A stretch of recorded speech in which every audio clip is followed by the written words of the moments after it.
The Dresden Triptych or Virgin and Child with St. Michael and St. Catherine and a donor, or Triptych of the Virgin and Child is a very small hinged triptych altarpiece by the early Netherlandish painter Jan van Eyck. It consists of 5 individual panel paintings, a central inner panel, and 2 double-sided wings. It is signed and dated 1437, and in the permanent collection of the Gemäldegalerie Altemeister, Dresden, with the panels still in their original frames. The only extant triptych attributed to Van Eyck, and the only non-portrait signed with his personal motto, "Allcixh zon I do as I can." The triptych can be placed at the midpoint of his known works. It echoes a number of the motifs of his earlier works while marking an advancement in his ability in handling depth of space, and establishes iconographic elements of Marian portraiture that were to become widespread by the latter half of the 15th century.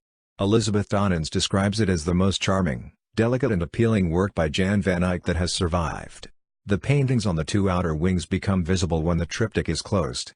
They show the Virgin Mary and Archangel Gabriel in an Annunciation scene painted in grisaille, which because of their near monochrome coloring give the impression that the figures are sculpted. The 3 inner panels are set in an ecclesiastical interior. In the central inner panel Mary is seated and holds the Christ child on her lap. On the left-hand wing Archangel Michael presents a kneeling donor, while on the right St. Catherine of Alexandria stands reading a prayer book. The interior panels are outlined with 2 layers of painted bronze frames, inscribed with mostly Latin lettering. The texts are drawn from a variety of sources, in the central frames from biblical descriptions of the Assumption, while the inner wings are lined with fragments of prayers dedicated to Saints Michael and Catherine. The work may have been intended for private devotion, perhaps as a portable altarpiece for a migrant cleric. That the frames are so richly decorated with Latin inscriptions indicates that the donor, whose identity is lost, was highly educated and cultured. Because of the lack of surviving documentary evidence on commissions of 15th-century northern painting, the identities of donors are often established through evidence gathered by modern art historians.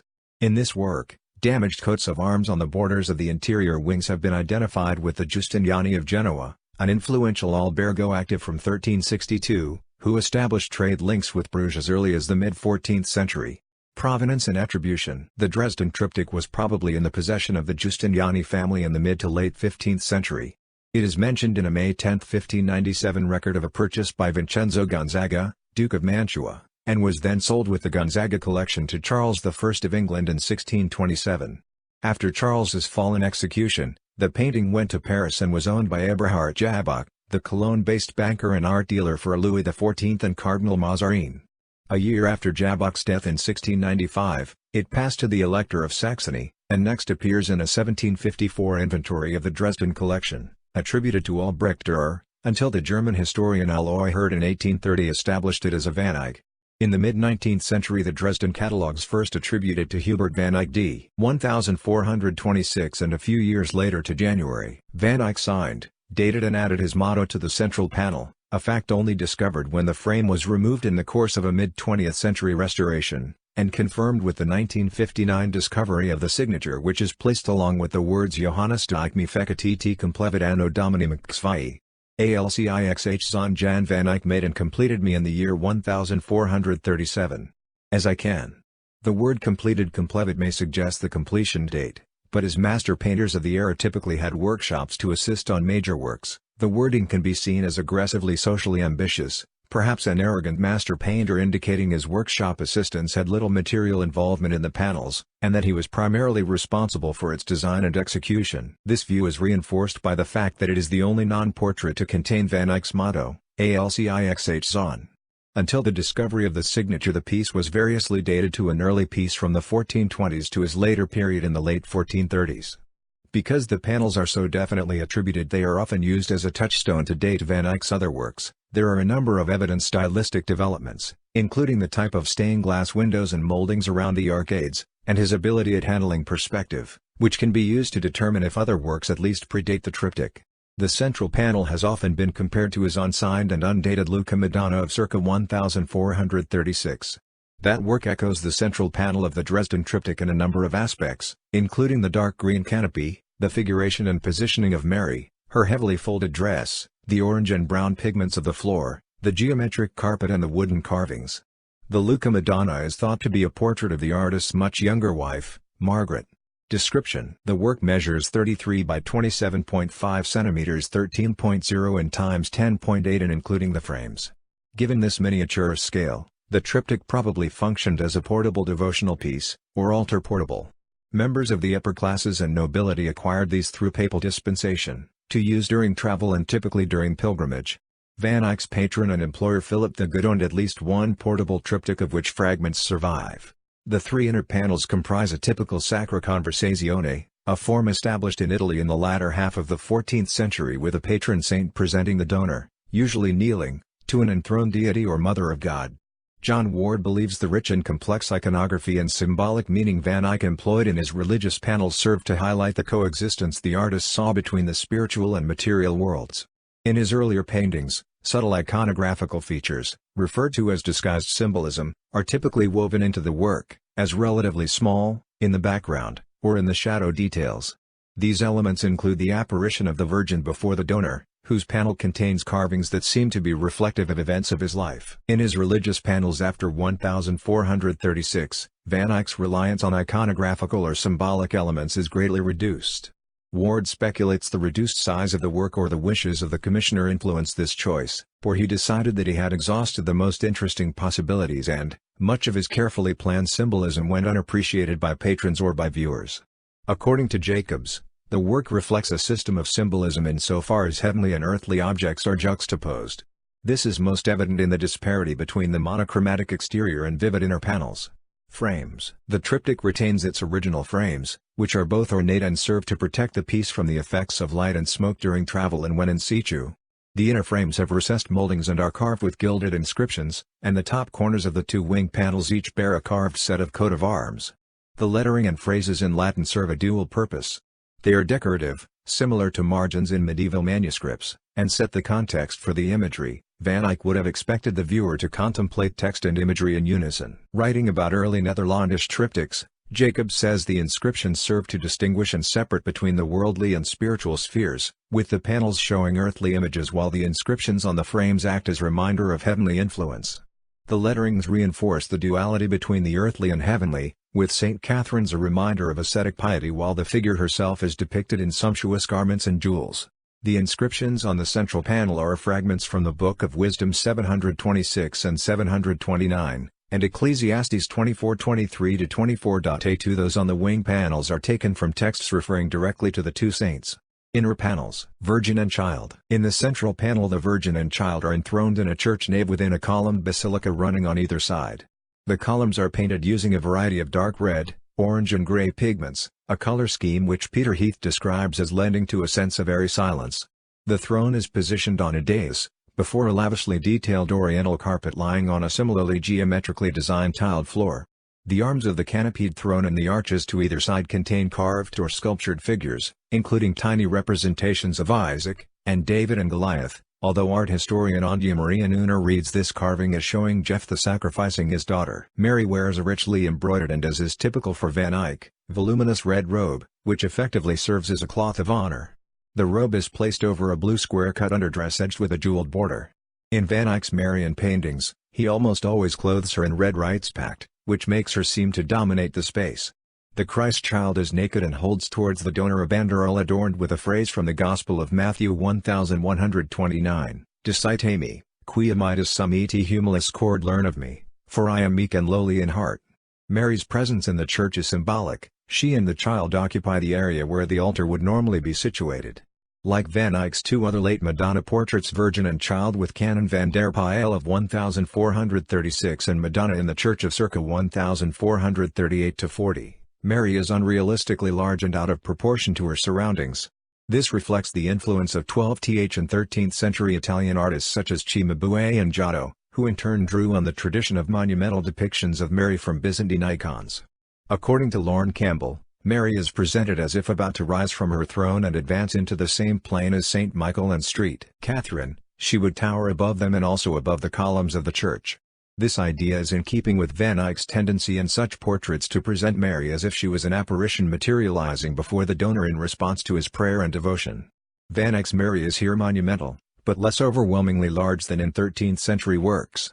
She is disproportionate to the architecture in her panel, but approximately proportional to the figures in the wings. This restraint evidences the beginning of Van Eyck's mature phase, most evidently seen in the composition's greater spatial depth. Christ's pose closely follows that of the Pile Madonna. His body still leans towards the donor, but here his head faces the viewer more directly. Saints and donor wings. Saint Catherine and the Archangel Michael occupy the right and left-hand panels respectively. They appear to stand in either the aisles or ambulatories, and a few bays to the fore compared to the central panel. Their depictions are in keeping with the artist's evolving style. The aisles convey spaciousness, especially by the implied spaces out of view, while both saints subtly lean close to Mary. The use of perspective makes the saints appear small. According to Pack, they are less solid than the massive figures in the Pile Madonna.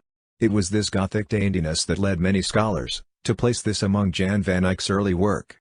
The two side panels are filled with light streaming through the windows that reflects off the saints' accoutrements, glinting from St. Michael's armor and St. Catherine's bejeweled steel sword. On the right panel, St. Catherine is presented as almost the essence of a Gothic princess.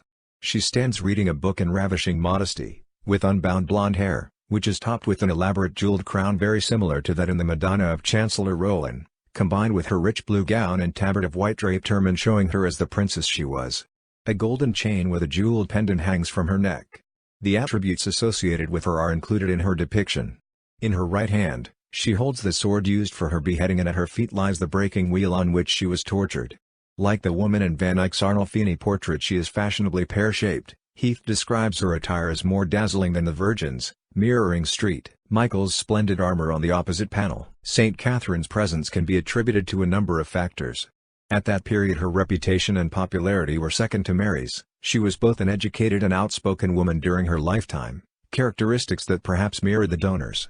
She is absorbed in her book in a contemplative manner, which might be reflective of a donor with a similar temperament. The frame of her wing is inscribed with the words Virgo prudens annulavit, granum sibi reservavit, ventilando pallium. Disciplina est imbuta prole coelestibus, nuda nudam est secuta Christum passibus, dum mundanus est exuda ect. The prudent Virgin has longed for the starry throne where she has made her place ready, leaving the world's threshing floor. She saved the grain for herself by winnowing the chaff. The young girl has been steeped in heavenly learning. Stripped of everything, with sure footsteps she followed Christ until she was delivered from earthly affairs. A landscape can be seen through the window behind St. Catherine. Because of the miniature scale of the painting, it can be seen only at close-up. The view is built with extremely fine brushwork and shows a number of highly detailed buildings and hills before snow-capped mountains. A lance rests against the shoulder of a youthful-looking St. Michael. Michael is dressed in elaborately jeweled and colored armor, his left arm holding his helmet, while his right hand rests on the shoulder of the donor as he is presented to Mary. The donor kneels in prayer before the Virgin, with his hands held upwards as if in prayer, although they are not clasped. He wears a gold ring on his right small finger, and is dressed in a long olive green haupeland, at the time the height of fashion and an indicator of status within the Burgundian court. The gown has a fur-lined high collar and deep baggy sleeves, also lined with fur. The donor's bowl-shaped haircut, rounded at the fringe but cut above his ears, is also typical of mid-1430s Netherlandish fashion. Except for the red hood, the garment closely resembles that worn by the groom in the Arnolfini portrait. The capital of the pillar above the donor's head is lined with carvings of military scenes. Similar carvings are seen near the donor in Van Eyck's earlier Van der Pijl and Madonna of Chancellor Rollin, and where they depict events or personal circumstances from the donor's life. Those in the present work likely serve a similar role, however, because the donor is unidentified, it is unknown as to what they may refer. Elizabeth Donnan speculates that they might depict the sarcophagus of Hippolytus in Pisa, which she believes adds credibility to the belief the donor was of Italian origin. She also notes the military scene reflects St. Michael's status as military commander. Ward compares the carving to a similar one found in the Washington Annunciation. Unlike in Van Eyck's earlier votive portraits, the donor is positioned at a remove from the Marian apparition, and at a much smaller scale to Mary on a triptych wing. The lettering running along the edges of the panel's frame consists of a prayer fragment from the liturgy for the feast of St. Michael. The extract reads: Hic est Archangelus principes milite angelorum cuius honor priestat beneficia populorum meteoritario producit ad regna colorum. Hic Angelus Michael de nuncius animibus justus. Gratia Dei il victor in Celes resedet. A passibus. This is Michael the Archangel, leader of the angelic hosts, whose privilege it is to grant favors to the people, and whose prayer leads them to the kingdom of heaven.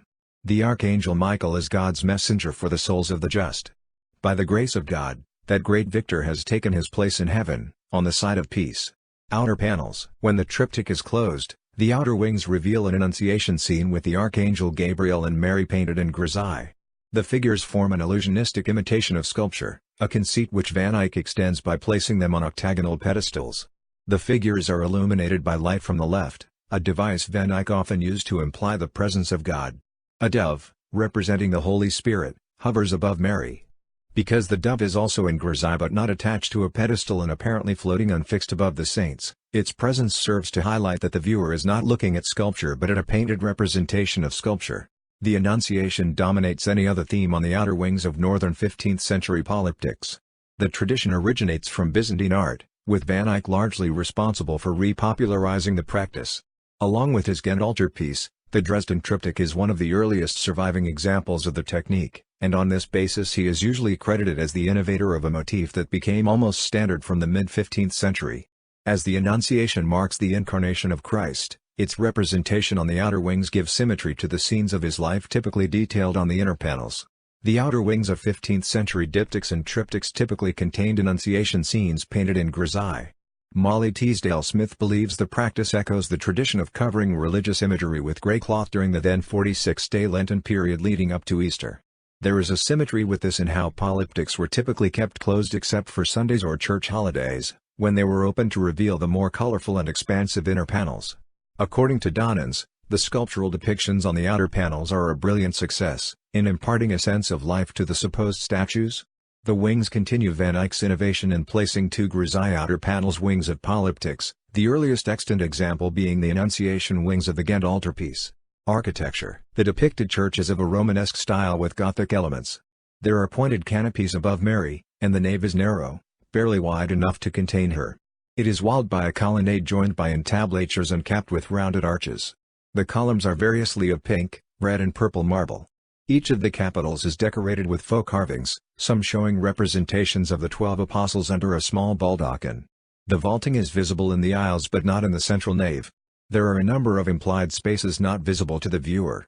The central panel contains two on either side of the pillars, others lead from the balcony above the throne, and there are unseen exits to hallways at the rear of the two wing panels. The east-facing windows in the right-hand wing resemble those in Van Eyck's Roland Madonna. The center panel's spatial depth marks an advancement in Van Eyck's technique, especially when compared to his similar 1436 diptych of the Annunciation or Van der Pijl panel, both of which are comparatively flat.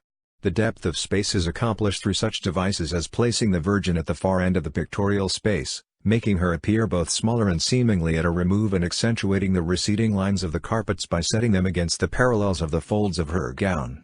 The recessional perspective is further achieved by the sequence of columns stretching back from the throne. This is particularly noticeable with the positioning of the throne in comparison to the Lucca Madonna and Van der Pijl panels. As with Van Eyck's earlier paintings of interiors, the building is not based on a particular place, but is an imagined and idealized formation of what he viewed as a perfect and representational architectural space. This is evidenced by a number of features that would be unlikely in an actual contemporary church, such as the sculptures that were more secular in nature. In detailing the structure he pays close attention to contemporary models, which he possibly combined with elements from ancient buildings. The columns contain high prismatic bases found in early churches and on the Arch of Constantine. Craig Harbison believes that because the interior is not based on an actual building, the viewer is not burdened by preconceptions, a device which perhaps opens up the painting's physiological impact. In his view, the panels capture the moment when the donor's prayer and piety is rewarded by an apparition of the Virgin and Child. The novelty and unworldliness of the situation is highlighted by the unrealistic size of the Virgin compared to her surroundings. Light plays a central role in all panels, to an extent almost comparable to Van Eyck's Madonna in the church. The arches and columns are bathed in daylight, echoed by the text of the inscriptions around the central frame allude to light and illumination.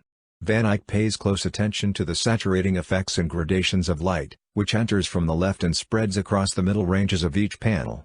He often used light to indicate a divine ethereal presence. Because the implied spaces found on either side of Mary and leading into each of the wing panels are bathed in this light, they can be seen as conduits for the divine. The triptych influenced Rogier van der Weyden's 1445-57 Sacraments altarpiece in a number of aspects, most obviously in its disregard of scale, especially with Mary's size relative to the other figures and surrounding architecture. Van der Weyden develops the idea further, placing a large crucifixion towering above the figures and almost spanning the height of the central panel. Donor. The identity of the donor has not been established, although a number of suggestions have been advanced over the last 200 years. Harbison suggests the work's small scale indicates that it functioned as a portable altarpiece rather than as a private devotional work, and thus was commissioned by or for a member of the clergy. Other art historians have argued that the donor may have been a Genoese merchant. This belief has been fed by the triptych's similarity to Giovanni Mazzone's Virgin and Child altarpiece in Pontremoli, Tuscany, which may place it in the Italian region of Liguria at latest by the end of the 15th century. Damaged coats of arms on the inner frames have been linked to the Giustiniani family, known for establishing trade links with Bruges in the 14th and 15th centuries. If not commissioned by that family, historical record placed the work at least in their possession by the end of the century. In the early 1800s, Francis Wheel attempted to place Michel Giustiniani as the donor, however later historical research has been unable to verify his presence in Bruges around 1437, and he seems to have returned to Italy by 1430. Mid-20th century technical examination revealed the Giustiniani coats of arms may have been painted over an earlier heraldic design, perhaps as early as the 15th century, whose significance and history is now lost. Donans theorizes that a member of the Giustiniani family may have established other associations with Saint Michael and Saint Catherine, advancing that they were a member of the Italian Rapondi family, a three whose trading house in Paris was named after Saint Catherine. Their daughter, also named Catherine, married the Italian merchant Michel Berlamacchi Ballamard in Flemish from Lucca, who was active in Bruges. From this Donans theorizes the piece was commissioned as a wedding gift for the couple. Documents show weavers in Wervik paid taxes to Catherine Rapondi, and in September 1434, when Michel Berlamacchi was tax collector in that town, Van Eyck received a stipend funded by local tax receipts, suggesting a connection. Donans admits the donor's identity is lost, but she says of the piece that it could have been a gift from the husband to the wife, a pledge of his affection during his absences, or it could have been a gift from the wife to the husband, by way of protection on his travels. Condition: the triptych is in poor condition, having suffered damage and heavy paint loss, and has undergone a number of restorations. The outer wooden frames, originally painted in grey and yellow marbling, were later overpainted in a design of black and red in the 16th or 17th centuries when a faux turtle shell design, imitating the then fashionable veneer, replaced the earlier scheme of jaspered paint. An ebony surround was added to the inner frames for protection in the 1840s. There has been extensive repair work on the paint forming Mary's dress, with large areas of her gown repaired in 1844 by painter Edward Bendeman. The badly damaged coats of arms have been retouched, while the frames have sustained impairment and are overpainted in areas. The painting was looted and taken to Moscow during the Second World War. It was returned in 1959 when it was cleaned, restored and underwent examination in a laboratory. This process revealed the ALCIXH Zahn inscription on the inner molding of the central frame in front of the tiled floor when a coat of brown paint was stripped away. The surround was removed during the 1959 restoration.